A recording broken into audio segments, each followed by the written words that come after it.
Hello friends, welcome back to cinema secrets. இன்னைக்கு இந்த வீடியோல நான் எதை பத்தி பேச போறேன் அப்படின்றது ரொம்ப ரொம்ப இம்பார்ட்டன்டான விஷயம் அப்படின்றதையும் தாண்டி நம்ம எல்லாருமே தெரிஞ்சுக்கக்கூடிய கொஞ்சம் நம்ம முழிச்சுக்கக்கூடிய ஒரு மேட்டர் அப்படின்னு தான் நான் சொல்லுவேன். என்ன மேட்டர் அப்படின்னு பார்த்தீங்கன்னா, சமீபத்தில் அனந்த் அம்பானி அவர்களோட திருமணம் வந்து இந்திய அளவில் பெரிய லெவலில் பிரம்மாண்டமாக நடந்தது. பார்த்தீங்களா, எந்த நியூஸ் சேனல் திருப்பினாலும், எந்த யூடியூப் ஓப்பன் பண்ணாலும், எந்த சோசியல் மீடியா ஓப்பன் பண்ணாலும் இவரோட கல்யாணத்தை பற்றி தான் பரபரப்பாக நியூஸ் போயிட்டு இருந்தது. இப்போ நான் இந்த வீடியோவில் பேச போகிறது இவரோட கல்யாணம் எப்படி நடந்தது, எவ்வளவு செலவில் நடந்தது, எந்தெந்த கெஸ்ட் எல்லாம் வர போறாங்க, இந்த கெஸ்ட்டுகளுக்கு எவ்வளவு சம்பளம் வழங்கப்பட்டது, அது மட்டும் இல்லாமல் இந்த கெஸ்ட்டுங்கெல்லாம் நம்ம அனந்த் அம்பானி அவர்களுக்கு எந்த மாதிரியான கிஃப்ட் எல்லாம் கொடுத்தாங்க அப்படின்ற மாதிரி சுவாரஸ்யமான விஷயத்தை கண்டிப்பா நான் பகிர போறேன். இதையும் தாண்டி நம்ம எல்லாருமே தெரிஞ்சுக்க வேண்டிய ஒரு மேட்டரையும் இந்த வீடியோட இறுதியில் நான் பேச போறேன். அது என்ன மேட்டர் அப்படின்னு பாத்தீங்கன்னா, இன்னைக்கு நம்ம நண்பர்கள் யாருகிட்ட பேசினாலும் சரி, சோசியல் மீடியா பக்கம் போனாலும் சரி, எல்லாருமே சொல்றது ஒன்னே ஒண்ணுதாங்க. இந்த கொரோனா லாக்டவுனுக்கு முன்னாடி லைஃப் நல்லா இருந்தது இல்ல, கொஞ்சம் நல்லா இருந்தது. ஆனா கொரோனா லாக்டவுனுக்கு அப்புறமா வாழ்க்கையே போர் அடிக்குதுங்க, எது வாழ்றனே தெரியல அப்படின்ற மாதிரி விரக்தியோட பேசுறாங்க பல பேர். இந்த மாதிரி எல்லாருமே விரக்தி அடையறதுக்கு முக்கியமான காரணம் யார் தெரியுங்களா? இந்த அம்பானி குடும்பம் தான் அப்படின்னு சொன்னா உங்களால நம்ப முடியுதா? என்னப்பா சொல்ற, எதுக்கும் நீ முடிச்சு போடுற, சம்பந்தமே நம்ம கமலஹாசன் மாதிரி பேசிட்டு இருக்கே அப்படின்னு என்ன கேட்பீங்க. இதுக்கான விடைய, இதுக்கான பதில, இதுக்கான விளக்கத்தை இந்த வீடியோட இறுதியில நான் கொடுக்குறேன். அதுக்கு முன்னாடி அனந்த் அம்பானி அவர்களோட திருமணம் எப்படி நடந்தது, எவ்வளவு செலவாச்சுன்னு துட்டு மேட்டரை பத்தி பேசுவோம். மத்த என்னத்தை பெருமையா பேசுறதுக்கு இதுல இருக்குது, என்ன வெண்ண இருக்குது, வாங்க நேரா வீடியோல போய் அவரோட கல்யாண மேட்டரை பத்தி பேசுவோம். இப்போ இந்த வீடியோ ஆரம்பிக்கிறது இவரோட கல்யாண செலவுல இருந்து ஆரம்பிச்சிருவாங்க. அதாவது கிட்டத்தட்ட 5000 கோடி ரூபாய் இந்த கல்யாணத்துக்காக செலவு பண்ணிருக்காங்களா. இது மட்டும் இல்லாம இந்த கல்யாணத்துக்காக 2 ப்ரீ வெட்டிங் பண்ணிருக்காங்க. ஒரு ப்ரீ வெட்டிங் வந்து மார்ச் மாசமே ஆரம்பிச்சிருச்சு. அடுத்த ப்ரீ வெட்டிங் தான் இப்ப சமீபத்துல 14ஆம் தேதி என்னமோ நடந்தது. இதுக்கப்புறம் இல்லாம போஸ்ட் வெட்டிங் வேற நடக்குது. பெரிய பிரம்மாண்ட ஹாலிவுட் படம் மாதிரி இல்லைங்க இவங்களோட கதையை. அதாவது இந்த 5000 கோடி ரூபாய் ஹாலிவுட் பட்ஜெட்டுக்கு இவங்க வந்து கிட்டத்தட்ட ஒரு 2496 கோடி ரூபாய் வந்து மார்ச் மாசம் நடந்த ப்ரீ வெட்டிங்க்கு செலவு பண்ணிட்டாங்க. அதாவது US டாலர்ல கணக்கு பண்ணி சொல்லணும்னா $300 மில்லியன் அப்படின்றாங்க. நம்ம ஊர் கணக்குக்கு குத்து மதிப்பா அப்படி கூட்டி கழிச்சு பார்த்தா 2496 கோடிகளாம். சோ இந்த அளவுக்கு ப்ரீ வெட்டிங்கே செலவு பண்ணிருக்காங்க. முதல் ப்ரீ வெட்டிங்க்கு தான் முடியல, அடுத்த ப்ரீ வெட்டிங் இப்ப நடந்தது இல்ல. சோ இதுக்கு வந்து மீதி காசை செலவு பண்ணிட்டுறாங்க. சோ எப்படிங்க இந்த செலவெல்லாம் ஆச்சு, கொஞ்சம் கணக்கு சொல்லுப்பா, வாயில வரதெல்லாம் அடிச்சு விடலாமான்னு கேட்டீங்கன்னா, நீதா அம்பானி இருக்காங்க பாத்தீங்களா, நீதா அம்பானி, முகேஷ் அம்பானி அவர்களோட மனைவி. இவங்க கழுத்துல வந்து ஒரு நெக்லஸ் ஒண்ணு போட்டுருக்காங்க. அந்த நெக்லஸோட மதிப்பு 500 கோடியா. இது மட்டும் இல்லாம இவங்க ஒரு நல்ல சிறந்த மாமியார் அப்படின்னு நான் சொல்லுவேன். ஏன்னா இவங்களோட முதல் பையன் இருக்காரு பாத்தீங்களா, முதல் பையன் ஆகாஷ் அம்பானி, அவரோட மனைவி சுக்லா அம்பானி இருக்காங்க. இவங்களுக்கு வந்து மாமியார் இருக்காங்க பாருங்க, நீதா அம்பானி. இவங்க ஒரு நெக்லஸ் வாங்கி கொடுத்துருக்காங்க. அந்த நெக்லஸோட மதிப்பும் 500 கோடின்றாங்க. 1000 கோடி இதுலயே கழிஞ்சு போச்சா. இது மட்டும் இல்லாம நம்ம அம்பானி அவர்கள், அனந்த் அம்பானி அவர்கள் கையில ஒரு வாட்ச் போட்டுருப்பாருங்க, பாக்ஸ் பிலிப் வாட்ச் அப்படின்றாங்க. அதுவே 17.5 கோடி அப்படின்றாங்க. இது மட்டும் இல்லாம அனந்த் அம்பானி அவர்கள் அவரோட நெருக்கமான ஃப்ரெண்ட்ஸுக்கு யாரெல்லாம் என் சங்கீத்துக்கு வந்தீங்க, யாரெல்லாம் திருமணத்துக்கு வந்தீங்களோ, கிட்டத்தட்ட ஒரு 10ல இருந்து 20 பேரை சூஸ் பண்ணி 2 கோடி ரூபாய் மதிப்புள்ள ஒரு வாட்சை கொடுத்துருக்காரு. அந்த வாட்சோட ஸ்பெசிபிகேஷன் அது என்ன பிராண்ட்ன்றதெல்லாம் நான் போக போக சொல்றேன். இது மட்டும் இல்லாம இவரோட கல்யாணத்துக்கு வந்த அத்தனை கெஸ்ட்டுக்கும் லூயிஸ் வாட்டன் பேக், அதுக்கப்புறம் கோல்டு செயின், லூயிஸ் வாட்டனோட ஃபுட்வேர், இந்த மாதிரி அப்புறம் டஃபுல் பேக், இந்த மாதிரி ஏகப்பட்ட கிஃப்ட்டுகளை வாரி இறச்சிக்கிறாங்க. கிஃப்ட் கம்பெனி மாதிரி ஆயிட்டுக்கிறாங்க. சோ இதெல்லாம் வந்து நடந்திருக்கு. இது மட்டும் இல்லாம இந்த pre wedding, first pre wedding வந்து ஜாம் நகர்ல நடந்தது. இவங்க சொந்தமா ஒரு காரை வாங்கியிருக்காங்க பாத்தீங்களா, இந்த காட்டுல பிரம்மாண்டமா நடந்தது. இது மட்டும் இல்லாம இப்போ இந்த செகண்ட் ப்ரீ வெட்டிங் சமீபத்தில் நடந்து. இது மட்டும் இல்லாம இட்டாலி டு பிரான்ஸுக்கு போறதுக்கு ஒரு க்ரூஸ் ஒன்று ரெடி பண்ணிருக்காங்களாம். இந்த க்ரூஸ்ல தான் வந்து பயங்கரமான செலிப்ரேஷன் நடக்க போகுது அப்படின்ற மாதிரி சொல்றாங்க. முதல் ப்ரீ வெட்டிங்க்கு வந்து ரிஹானா வந்து ஒரு பெரிய ஒரு கச்சேரி ஒன்று பண்ணாங்க. ஸோ சரியான கச்சேரி, பயங்கரமான வரவேற்பு. இப்போ வந்து பார்த்தீங்கன்னா கேட்பெரி வந்திருக்காங்க, அப்புறம் ஆண்ட்ரியூ வந்திருக்காரு. ஸோ பேக் ஸ்ட்ரீட் பாய்ஸோட கச்சேரி நடந்திருக்குது. ஸோ இவங்க எல்லாருக்கும் எவ்வளோ சம்பளம் கொடுத்தாங்க அப்படின்றதுக்கு முன்னாடி நீதா அம்பானி அவர்களோட மும்பையில் இருக்கிற கல்ச்சரல் சென்டர்ல தான் இவ்வளோ விசேஷமும் நடந்திருக்குது சங்கீத்தோட. அதாவது இந்த சங்கீத் நடத்துறதுக்காகவே ஏஆர் ரகுமான், ஸ்ரேயா கோஷல், சங்கர் மகாதேவன், அதுக்கப்புறம் ரெமா, ஜஸ்டின் பைபர், இவங்க எல்லாரையும் கூப்பிட்டு ஒரு கச்சேரி பண்ணியிருக்கிறாங்க. எந்த அளவுக்கு செலிப்ரேஷன் பாருங்க. ஓகே, இப்போ சம்பளம் மேட்டருக்கு வருவோம். ஜஸ்டின் பைபர் உலக அளவுல பெரிய பாப் சிங்கரு. இவருக்கு எவ்வளவு சம்பளம் கொடுத்துருக்காங்க இந்த சங்கீத்துல பாடினதுக்குன்னா, வெறும் 3 பாட்டு தான் பாடி இருக்கிறாரு. 83 கோடி ரூபாய் கொடுத்துருக்காங்க. ரிஹானா அவர்கள் ஏற்கனவே இந்த ஜாம் நகர்ல நடந்த அந்த ஃபர்ஸ்ட் ப்ரீ வெட்டிங்க்கு பாடிட்டு போனப்போ 74 கோடி ரூபாய் கொடுத்துருக்காங்க. அதுக்கப்புறம் தில்ஜித் அப்படின்ற ஒரு பஞ்சாபி பாப் சிங்கரை கூப்பிட்டுருக்காங்க. அவர் ஏற்கனவே ஃபர்ஸ்ட் ப்ரீ வெட்டிங்க்கு வந்துட்டு போயிட்டாருங்க. அவர் வந்துட்டு போனதுக்கு 4 கோடி ரூபாய் அவருக்கு சம்பளம் கொடுத்துருக்காங்க. அதுக்கப்புறம் கேட்பெரி இருக்காங்க பாத்தீங்களா, அவங்க வந்து இப்ப எங்க தெரியுமா கான்சர்ட் பண்ண போறாங்க. அவர் வந்து யூரோப்பியன் க்ரூஸ் ஒன்று அரேஞ்ச் பண்ணிருக்காருன்னு சொன்ன பாருங்க, இட்டாலி டு பிரான்ஸ். அந்த க்ரூஸ்ல 800 விஐபி கெஸ்ட்டுங்களை கூப்பிட்டுருக்காங்களா. கிட்டத்தட்ட அந்த பார்ட்டி 5 மணி நேரம் நடக்குமா. 5 மணி நேரம் கேட்பெரி பெர்ஃபார்மன்ஸ் பண்றதுக்கு 45 கோடி ரூபாய் சம்பளம். அதுக்கப்புறம் இப்போ சங்கீத்துக்கு சமீபத்தில் கல்யாணத்துக்கு இந்த பேக் ஸ்ட்ரீட் பாய்ஸ் வந்து பாடிட்டு போனாங்க இல்லையா, இவங்களுக்கு 7 கோடி ரூபாய். சக்கீரா அவர்கள் பெர்ஃபார்மன்ஸ் பண்றதுக்கு ப்ரீ வெட்டிங்க்கு 15 கோடி ரூபாய் பேசியிருக்காங்க. ஏகான் அவர்கள் வந்து ஆல்ரெடி ஜாம் நகருக்கு வந்துட்டு போயிட்டாரு. ஒரே ஒரு பாட்டு சம்மக் சொல்லோ பாடுறதுக்கு 4 கோடி ரூபாய். ரெமா அவர்களுக்கு 25 கோடி ரூபாய் கொடுத்துருக்காங்க சங்கீதத்துல பாடுறதுக்கு. இது மட்டும் இல்லாம ஏகப்பட்ட கெஸ்ட், உலக அளவுல இருந்து ஏகப்பட்ட கெஸ்ட் வராங்க பாத்தீங்களா. இவங்க எல்லாருக்குமே ஸ்பெஷலா ஃபால்கன் ஜெட் ஒன்னு அரேஞ்ச் பண்ணி கொடுத்துருக்காங்க. மும்பை டு இட்டாலி போறதுக்கு, உலகத்துல எல்லா இடத்துக்கும் போறதுக்கு அந்த பிளைட் ஜெட் பறந்துகிட்டே இருக்குமா. மும்பை ஏர்போர்ட் தம்பிச்சு போயிடுச்சுங்களாங்க. இதெல்லாம் எங்க நடக்கும்? இந்தியாவில் மட்டும் தான் நடக்கும். இது மட்டும் இல்லாம இந்த இன்விடேஷன் கதைக்கு வரேன். இந்த இன்விடேஷன்ல வந்து என்ன இருக்கும் அப்படின்னு பாத்தீங்கன்னா, 2 கோல்டு சிலை, தங்க சிலைகளை வச்சிருக்காங்களாம். ஒரு சிலை வந்து கிருஷ்ணா ராதா சிலை, இன்னொன்னு விநாயகர் சிலை, அதுக்கப்புறம் ஸ்வீட், ட்ரை ஃப்ரூட்ஸ், இது எல்லாமே இருக்கான். இதையும் தாண்டி ஒரு இன்வைட் லெட்டர் நீதா அவர்களும் அம்பானி அவர்களும் எழுதின, முகேஷ் அம்பானி அவர்களும் எழுதின ஒரு லெட்டர். அவ்வளவு பிரம்மாண்டமான ஒரு இன்விடேஷன். இந்த இன்விடேஷனோட காஸ்ட் மட்டும், ஒரு இன்விடேஷன் காஸ்ட் கிட்டத்தட்ட 6 இருந்து 7 லட்சம் ரூபான்றாங்க. எத்தனை பேருக்கு கொடுத்துருப்பாங்க? இது மொத்தம் எத்தனை கோடி ஆயிருக்கும்னு நீங்களே கற்பனை பண்ணி பார்த்துக்கோங்க. ஸோ இதுக்கு முன்னாடி பேமெண்ட்டை பத்தி பேசிட்டோம். இப்போ இவங்களோட நண்பர்களுக்கெல்லாம், இவங்க கல்யாணத்துக்கு வந்தவங்களுக்கெல்லாம் இவங்க என்ன கிஃப்ட் கொடுத்தாங்க? அதாவது நான் ஒரு வாட்ச் ஒன்று சொன்னேன் பார்த்தீங்களா, இந்த வாட்சோட பேர் என் வாயிலே நுழையில. நான் ஏதாவது கொஞ்சம் தப்பா ப்ரொனவுன்ஸ் பண்ணா என்ன மன்னிச்சுக்கோங்க. அந்த வாட்சோட விலை மதிப்பு மட்டும் ஒரு 2 கோடி ரூபான்றாங்க. அதோட பேர் வந்து Audemars Piguet Royal Oak perpetual calendar வாட்சா. சஃபயர் கிறிஸ்டல் வந்து பேக் சைட்ல இருக்கும். கிட்டத்தட்ட ஒரு 2 கோடி ரூபாய். 10ல இருந்து ஒரு 20 ஃப்ரெண்ட்ஸுக்கு மட்டும் அவர் கொடுத்துருக்காரு. நெருக்கமான ஃப்ரெண்ட்ஸுக்கு அனந்த் அம்பானி கொடுத்துருக்காரு. அந்த நெருக்கமான லிஸ்ட்ல வந்து ஷாருக் கான், ரன்வீர் சிங், விக்கி கௌஷல் இவங்கெல்லாம் இருக்கிறாங்கப்பா. இதுல ஒரு தமாசான விஷயம் என்ன தெரியுங்களா? இவங்க எல்லாருக்கும் ஒரு வாட்ச் வாங்கி கொடுத்துருக்காருல. எல்லா வாட்சுமே, ஒரு வாட்ச் 2 கோடின்னு வைங்க, எல்லா வாட்சுமே அந்த கிஃப்ட் கொடுத்தாரு பாருங்க, அவங்க ஃப்ரெண்டு பேர்லயே வாங்கி கொடுத்துறாங்க. அதனால இந்த வாட்ச் என்னதான் ஃப்ரீயா கொடுத்தாலும் இது டாக்ஸ் ஃப்ரீ கிடையாது. நீ தான் டாக்ஸ் பே பண்ணணும் அந்த 2 கோடிக்கு அப்படின்ற மாதிரி ஒரு செக்கையும் வச்சு கொடுத்துட்டு இருக்காரு. அதனால இவர்கிட்ட ஓசியில கிஃப்ட் வாங்கின அத்தனை பேரும் இந்த 2 கோடி ரூபாய் வாட்சுக்கு டாக்ஸ் கட்டுனுக்குறாங்க. இது ஒரு செம்மையான ஒரு பிசினஸ் மைண்ட் செட் இல்லைங்க. அதான் பிசினஸ்மேன் தான்.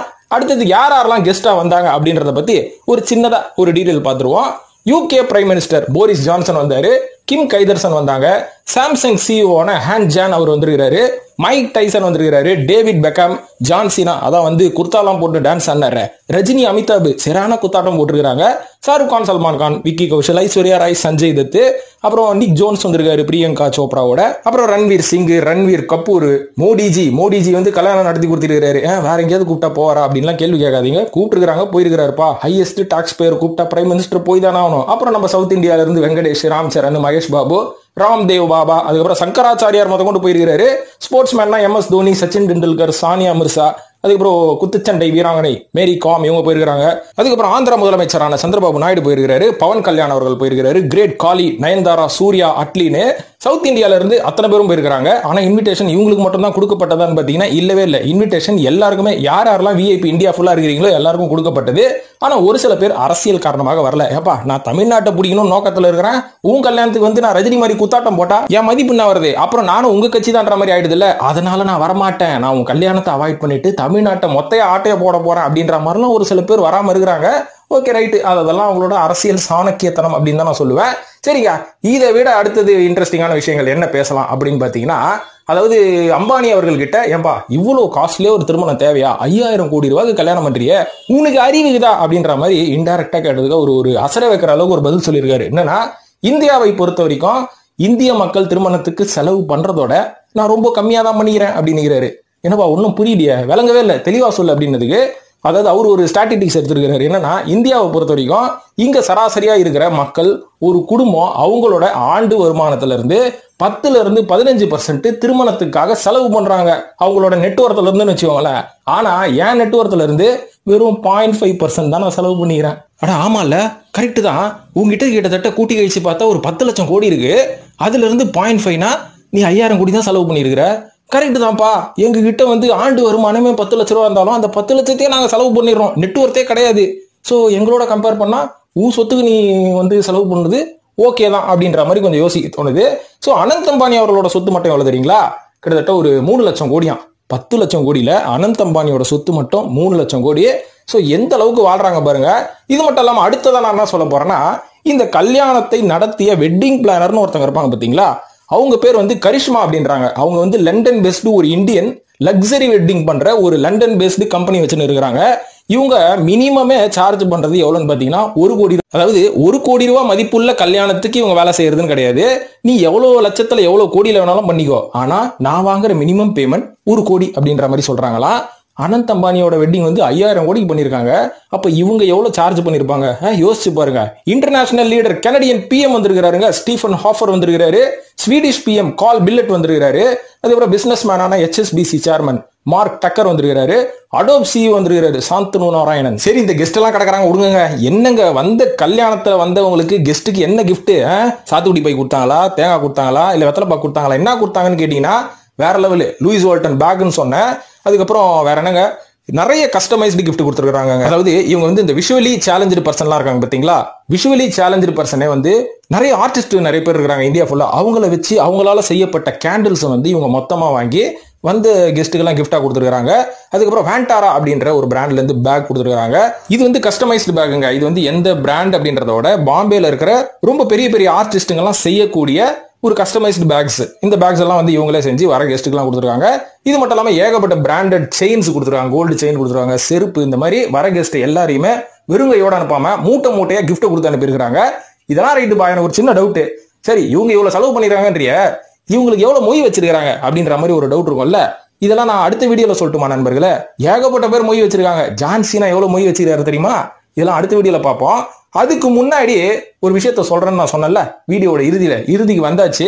அதாவது ஆரம்பத்துல நம்ம 2020க்கு அப்புறம் இந்த கொரோனா பேண்டமிக் முடிஞ்சதுக்கு அப்புறம் வாழ்க்கையில நிம்மதியே இல்லையே.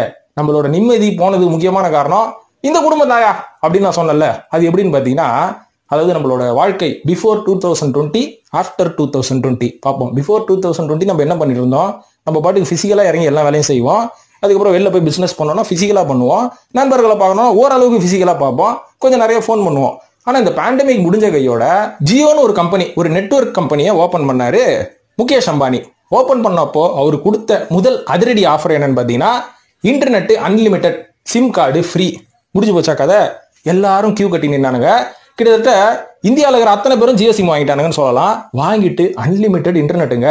வீட்டுல சும்மா உட்காந்துக்கிறேன், லாக்டவுன் போட்டாச்சு, வெளில போக முடியல, என்ன பண்றது? ஜியோ தான் ஃப்ரீயா கொடுத்துக்கிறானுங்களே, யூடியூப் படம் கூட டவுன்லோட் பண்ணி ஜாலியா பார்ப்போம் அப்படின்ற மாதிரி பிள்ளையார் சுழி போட்டதே இவர் தான். அந்த மாதிரி நம்மளுக்கு நெட்டு ஃப்ரீயா கிடைச்ச உடனே யாவனே எனக்கு தேவையில்லடா, ஒரு பெட்ரூமு, பெட்டு, தலகாணி போட்டு படுத்துக்கிட்டு 24 மணி நேரம் மொபைலை பார்ப்போம் அப்படின்னு மொபைலை பார்க்க ஆரம்பிச்சுதான் இன்னைக்கு சைக்கலாஜிக்கலா நம்ம எல்லாருமே அஃபெக்ட் ஆயிட்டோம். ஒரு கருத்து கணிப்பு சொல்லுது. இது மட்டும் இல்லாம உங்களுக்கு ஒரு சில கேள்விகள் இருக்கும். என்னப்பா இந்த மாதிரி நெட்வொர்க் ஃப்ரீயா கொடுத்தனாலதான் எவ்வளவு பேர் ஆன்லைன்ல பிசினஸ் பண்றோம், எவ்வளவு பேர் யூடியூப்ல கண்டென்ட் கிரியேட்டர் ஆயிட்டோம், இன்ஸ்டாகிராம்ல இன்ஃபுளுசர் ஆயிட்டோம் அப்படின்னா, ஆரம்பத்துல நீங்க கண்டென்ட் கிரியேட்டரா இருக்கும்போது ஓரளவுக்கு பணம் பார்த்துருக்கலாம். மனசாட்சியை தொட்டு சொல்லுங்க, இன்னி இருக்கிற யாராவது ஒரு கண்டென்ட் கிரியேட்டர் நல்லா சம்பாதிக்கிறானா? உயிரை கொடுக்க வேண்டியதா இருக்குதுங்க கண்டென்ட் ரெடி பண்றதுக்குள்ள.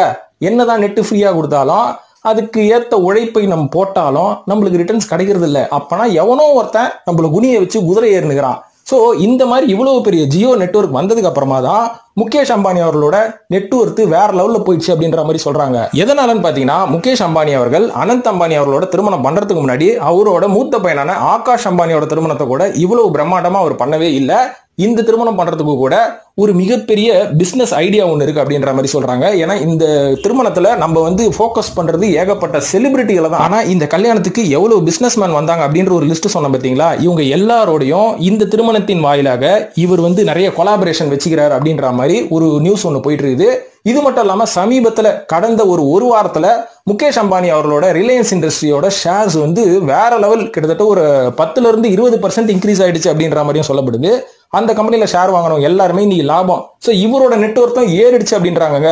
இவ்வளவு ஏங்க மார்க் ஜூகர்பர்க் வந்தார் பாத்தீங்களா, பில் கேட்ஸ், மார்க் ஜூகர்பர்க். அவர் இந்த ப்ரீ வெட்டிங் வந்தது கூட ஒரு முக்கியமான காரணம் இருக்குங்களாங்க. ஏன்னா என்னைக்கு ஜியோ நெட்வொர்க்கை வந்து நம்ம ஃப்ரீயா கொடுத்து இன்னைக்கு இந்தியாவில் இருக்கிற அத்தனை பேருக்கும் நெட்வொர்க் ஃப்ரீ, எல்லாரும் ஃபேஸ்புக்ல மூழ்கி கிடக்கும் போது மார்க்கு கிட்ட ஒரு டீல் ஒன்று பேசியிருக்காங்க. என்னன்னா, நாங்க வந்து இன்னைக்கு ஒரு கவர்மெண்ட்டை ஜெயிக்க வைக்க போறோம். சோ ஃபேஸ்புக்கை திறந்தாலே இந்த கவர்மெண்ட்டுக்கு ஆதரவா மட்டும்தான் போஸ்ட், அது ரிலேட்டடான ரீல்ஸ் எல்லாம் வரணும் அப்படின்ற மாதிரியும் ஒரு விஷயத்த பண்ணாங்க அப்படின்ற மாதிரி ஒரு சின்ன தகவல் கசிஞ்சிருக்கு. சோ இது எந்த அளவுக்கு உண்மைன்னு தெரியல. ஆனா இப்போ நடக்கிற விஷயங்கள் எல்லாம் பார்க்கும்போது ஒருவேளை உண்மையா இருக்கலாமோ அப்படின்ற மாதிரியும் யோசிக்க தோணுது. சோ இன்னைக்கு வந்து நம்ம கம்ப்ளீட்டா அந்த சோசியல் மீடியாலையும் ஏகப்பட்ட ஆப்ஸ்லயும் மூழ்கி கிடக்கிறனால அதுல வரதுதான் உண்மை, அதுல சொல்றதுதான் உண்மை. சோ ஒரு தலைவரை தேர்ந்தெடுக்கணும்னா கூட நம்ம சொந்தமா இறங்கி நம்ம எந்த ஒரு ரிசர்ச்சும் பண்ண தேவையில்ல. இன்ஸ்டாகிராம்லயும் ஃபேஸ்புக்லயும் எதை சொல்றாங்களோ இல்ல வாட்ஸ்அப்ல வர ஃபார்வர்டு மெசேஜ் வச்சு இவன் தான்டா நல்லவன் அப்படின்ற அளவுக்கு நம்மள இன்ஃப்ளூயன்ஸ் பண்ணிட்டு இருக்காங்க ஒரு சின்ன மொபைலின் மூலயமாக. இதுக்கு முக்கியமான காரணமே இவர் ஆரம்பத்துல கவர்மெண்ட் கூட போட்டு ஃப்ரீயா நெட் கொடுத்தனால தான். ஸோ இந்த ஃப்ரீ நெட்வொர்க் மூலயமா நம்ம எவ்வளவு நல்ல விஷயங்கள் பண்ணாலுமே கூட, பண்ணறதுக்கான வாய்ப்புகள் இருந்தாலுமே கூட நம்மள பண்ண விட மாட்டாங்க. சைக்காலஜிக்கலா வந்து நம்மள லாக் பண்ணிட்டாங்க. ஏன்னா இந்த மாதிரியான ஃப்ரீ நெட்வொர்க் வந்து அந்த காலகட்டத்தில் ஒரு சில பிசினஸ் பர்பஸ்க்கும் அதுக்கப்புறம் ராணுவ ரிலேட்டட் பர்பஸ்க்கும் கவர்மெண்ட் பர்பஸ்க்கும் தான் யூஸ் பண்ணிட்டு இருந்தாங்க. ஆனா இன்னைக்கு மக்கள் கிட்ட இப்பேற்பட்ட ஒரு ஆயுதத்தை கொடுத்தா அது மக்களை எந்த அளவுக்கு இன்ஃப்ளூயன்ஸ் பண்ணும் அப்படின்றது சமீபத்தில் நம்ம பிராக்டிக்கலா பார்த்துட்டு இருக்கக்கூடிய ஒரு அவலநிலை. இந்த அவலநிலைக்கு காரணம் இந்த ஃப்ரீ நெட்டை ஆரம்பத்தில் ஆரம்பிச்சு வச்ச ஜியோ நெட்வொர்க் தான். இதுல இருந்து நீ என்னதான்ப்பா சொல்ல வர, கொஞ்சம் தெளிவா சொல்லு. ஓரளவுக்கு சொன்னதெல்லாம் புரிஞ்சு போச்சு. ஏதோ ஒரு பாலிடிக்ஸ் நடக்குது, நாங்களும் மென்டலி சிக் ஆயிட்டோம். இனிமேல் தான் நாங்க கதவு திறந்துட்டு வீட்டுல இருந்து வெளில வந்து பக்கத்துல இருக்கிறவங்க கிட்ட இனிமேல் போன்ல இல்லாம அதுக்கப்புறம் வாட்ஸ்அப் வீடியோ கால் இல்லாம நேர்ல பேசலாம்னு முடிவு பண்ணிருக்கோம். சரி, நீ சொல்றத சொல்லி முடிச்சிடறேன் அப்படின்னு கேட்டீங்கன்னா பாருங்க நண்பர்களே, ஒன்னே ஒண்ணுதான் சொல்லுவேன். லைஃபை அனந்த் அம்பானி மாதிரியும் முகேஷ் அம்பானி மாதிரியும் என்ஜாய் பண்ணுங்க. அதாவது நம்ம தமிழ்நாட்டை பொறுத்த வரைக்கும் தான் இந்த கொள்கைக்காக போராடுறேன், உரிமைக்காக போராடுறேன்னு சொல்லி இருக்கிற தலைவர்கள் எல்லாரும் இந்த ஃப்ரீயான ஜியோ நெட்டை வச்சு இந்த மாதிரி ஃப்ரீ நெட்வொர்க் வச்சு உங்க எல்லாரையும் சோசியல் மீடியா வழியா இன்ஃப்ளூயன்ஸ் பண்ணிட்டு இருக்காங்க. ஆனா உங்களை தூண்டி விடுற தலைமை எவனாவது ஏசி ரூம்ல இருந்து வெளில வந்தோ ஏசி கார்ல இருந்து வெளில வந்தோ போராட்டம் பண்றானா, வரவன் எல்லாருமே லக்ஸரி கார்ல தான் வரான். ஆனா இந்த போராட்டத்துக்கு கூட நிக்கிற இந்த தொண்டர்கள், கவுண்ட் பண்ணி சொல்லுவாரு, தொண்டர்களோட வேலை என்னடா, வாழ்க ஒழிக அவ்வளவுதானே அப்படின்ற அளவுக்கு இன்னைக்கு நம்மள வச்சிருக்கானுங்க. எவனாவது கார் இல்லாம வரானா? அதுவும் பாருங்க, இவனுங்கெல்லாம் வந்து நம்ம தமிழ்நாட்டுக்காக போராட போறாங்களா? ஒருத்தங்கிட்ட கூட நாட்டு பற்றே கிடையாது. எவனாவது இந்தியன் மேக் கார் வச்சுக்கிறானா? எல்லாருமே பாத்தீங்கன்னா இம்போர்ட்டட் கார்ஸ் தான் வச்சிருக்கானுங்க. ரேஞ்ச் ரோவர் வச்சுக்கிறான், BMW, Audi, Hummerன்னு போயினுக்கிறானுங்க. ஆனா எவனாவது இந்தியன் மேக் கார் வச்சிருக்கானா? அந்த வகையிலேயாச்சும் எந்த தலைவனுக்காச்சும் நாட்டு பற்றுன்னு ஒண்ணு இருக்குதா பாருங்க. எவங்கிட்டயுமே நாட்டு பற்றே கிடையாது. நீ நாட்டு பற்று இருந்தா மாருதியிலையும் டாடா மஹிந்திரா கார் தானே வாங்கணும். நீ எதுக்கு BMW, ரேஞ்ச் ரோவர்னு வந்து இறங்குற? அதுலயே உங்களுக்கு நாட்டுப்பற்று இல்ல. நீங்க தலைவராகி போய் என்ன பண்ண போறீங்க? இன்னும் நிறைய ஃபாரின் கம்பெனிஸ் இந்தியாவில் வந்து இன்வெஸ்ட் பண்ணி நம்ம தமிழர்கள் மற்றும் நம்ம இந்தியர்களோட பணத்தை சுரண்டிட்டு போறப்பா, கொஞ்சம் இடத்த போட்டு கொடுப்பா அப்படின்னா நீங்க அதை தான் பண்ண போறீங்க. சோ இந்த மாதிரி ஆளுங்களை நீங்க தலைவரா தேர்ந்தெடுக்க போறீங்களா? இது எல்லாமே வந்து நம்மளை இன்ஃப்ளூயன்ஸ் பண்றது இந்த சோசியல் மீடியால இருந்து தான். அதனால நான் என்ன சொல்றேன், இந்த கொள்கைக்காக போராடுறேன், உரிமைக்காக போராடுறேன், என் இடத்துக்காக போராடுறேன்றதெல்லாம் விட்டுட்டு உங்களோட வாழ்க்கையை நீங்க என்ஜாய் பண்ணுங்க. அனந்த் அம்பானி மாதிரியும் முகேஷ் அம்பானி மாதிரி என்ஜாய் பண்ணுங்க லைஃபை. அதை விட்டுட்டு அரசாங்கத்தை எதிர்த்து, சர்க்காரை எதிர்த்து நாங்க போராடுறோம் அப்படின்ற மாதிரி நீங்க போராடுனுக்கிறீங்க. அங்க அவன் கவர்மெண்ட்டே விலைக்கு வாங்கிட்டான். அவன் விலைக்கு வாங்கி கவர்மெண்ட்ல இருக்கிற அத்தனை அபிஷியல்ஸையும் அவ்வளவு அரசியல்வாதிகளையும் அவன் கல்யாணத்துக்கு கூட்டு வந்து இலை எடுக்க வச்சிட்டான். அதனால மணி இஸ் ஆல்வேஸ் அல்டிமேட் நண்பர்களே. அந்த பணத்தை எப்படி சம்பாதிக்கணும், அந்த பணத்தை வச்சு நம்ம இன்னும் மேல மேல எவ்வளவு பணத்தை சம்பாதிக்கிறது, எப்படி நம்ம தெருவிலே ஒரு 4 வீடு வாங்குறது, அதுக்கப்புறம் நம்ம ஏரியால ஒரு 10 வீடு வாங்குறது, லக்ஸரியா ஜாலியா இருக்கிறது அப்படின்றத மட்டும் திங்க் பண்ணுங்க. உங்க கூட இருக்கிற குடும்பத்தையும் உங்க நண்பர்களையும் சந்தோஷமா வச்சுக்கணும்ன்றது மட்டும் திங்க் பண்ணுங்க. இந்த தலைவருங்க அவனுக்கு இன்னும் 10 கார் வாங்குறதுக்கு 20 வீடு வாங்குறதுக்கு உங்களை தூண்டி விட்டுனே தான் இருப்பான் சோசியல் மீடியா வாயிலாக. இந்த மாதிரி போஸ்ட் எல்லாம் வந்தா இக்னோர் பண்ணிட்டு எப்படி ஜாலியா இருக்கிறது அப்படின்றத மட்டும் திங்க் பண்ணிக்கோங்க நண்பர்களே. சோ இதை சொல்லிட்டு இந்த வீடியோ முடிச்சுக்கிறேன். அடுத்த வீடியோல சொல்றேன் யார் யாரெல்லாம் என்ன மொய் வச்சாங்கன்னு. அதெல்லாம் கேட்டா அசந்து போயிடுவீங்க. சோ இந்த வீடியோ பார்த்ததுக்கு நன்றி நண்பர்கள்.